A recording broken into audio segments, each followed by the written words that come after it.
Selamat pagi semuanya, Sobat Milenial, bertemu lagi di channel YouTube kita, The Millennials. Hari ini pertemuan kita nggak biasa. Biasanya kita ketemu secara offline ya karena ada situasi pandemi dan menghindari kerumunan massa. Hari ini kita sharing melalui Zoom ya. Jadi apapun medianya, yang penting pesan tersampaikan, itu poinnya ya. Oke, hari ini saya ingin membahas mengenai bagaimana sih cara menghindari developer yang bodong gitu ya, bukan bodong lah, mungkin developer yang mungkin nggak capable gitu ya. Nah, banyak sekali sekarang kalau kita lihat tuh di berita-berita itu yang developer nggak jadi bangun, developernya kabur, developernya pending, bahkan ada yang akhirnya mengeluarkan surat bahwa developernya gagal bangun atau mungkin ada yang pilot gitu kira-kira. Nah, untuk menghindari hal-hal gini, biasanya sih kalau kita dalam dunia properti sih gampang banget. Pertama kita mungkin bisa lihat track record-nya ya. Track record daripada developer ini sudah membangun proyek apa aja. Jadi track record dilihat yang di sini ini bukan masalah track record dia ada proyek apa aja, bukan. Tapi adalah dia sudah bangun selesai di mana saja ya.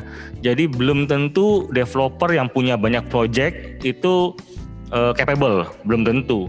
Belum tentu juga developer yang proyeknya sedikit terus gak capable, belum tentu juga. Ada juga developer besar yang proyeknya banyak tapi bangunannya bisa nggak jadi gitu ya. Ada gitu loh. Ada juga developer yang mungkin kualitas nggak gede tapi proyeknya nggak banyak tapi semua proyeknya jadi. Ada juga. So paling penting bagi kalian semua di luar sana yang ingin beli properti, cek dulu kapabilitas developernya ini, proyek-proyek mana saja yang sudah dibangun dan kapan terakhir proyeknya selesai. Jangan sampai dilihat proyek udah bangun tapi yang udah dibangunnya udah dari tahun 2000 gitu ya. Terus semenjak tahun 2000 itu udah nggak ada nih developer yang udah diselesaikan. Nah, itu bahaya juga. So itu perlu. Jadi melihat track record daripada developer itu penting. Yang kedua, dilihat juga kawasannya. Jadi biasanya kalau developer itu membangun di dalam kawasan dia sendiri, itu kemungkinannya kecil lah untuk dia sampai gagal gitu ya. Karena kalau once dia gagal satu proyek itu akan berdampak ke semua kawasan yang dia bangun. Contoh kan banyak developer sekarang itu yang membangun kota mandiri ya, bukan hanya satu proyek tapi dia membangun kota.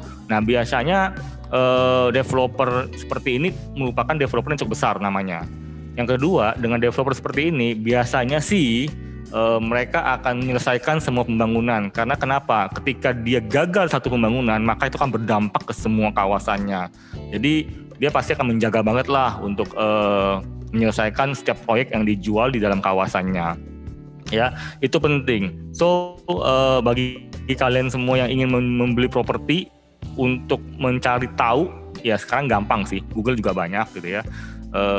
Misalkan ingin membeli properti A, cari aja di Google properti A ini backgroundnya seperti apa, sudah mulai dipasarin dari kapan, sudah laku itu biasanya ketahuan kok. Kalau misalnya dilihat nih, wah ternyata sudah dipasarin dari 5 tahun lalu, tapi sampai sekarang nggak habis-habis, masih dipasarin juga. Nah, pembangunannya gimana? Oh, pembangunan ini masih mangkrak, maksudnya masih belum selesai, sudah 5 tahun masih belum selesai, terus masih dipasarkan.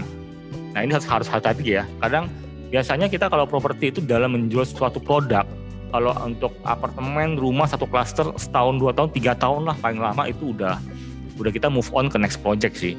Tapi kalau dalam 5 tahun masih menjual proyek yang sama, pembangunannya masih belum selesai, itu mungkin patut dipertimbangkan lah. Jadi saya tidak mengatakan bahwa nggak usah dibeli atau jangan dibeli atau dihindari, bukan. Tapi patut dipertimbangkan sesuai dengan kebijakan konsumen masing-masing ya. Saya yakin konsumen sekarang udah pintar semua, sudah bisa mencari informasi di internet, pintar-pintarlah mencari informasi tersebut, ya. So itu aja yang bisa saya sampaikan kepada para teman-teman di luar sana yang sedang ingin mencari properti atau sedang ingin bekerja dengan developer. Ya lebih baik mencari tahu dulu tentang developer, backgroundnya dan track recordnya seperti apa, karena untuk kenyamanan kita bersama di kemudian hari. Demikian sharing dari saya, terima kasih, salam sukses, salam The Millennials.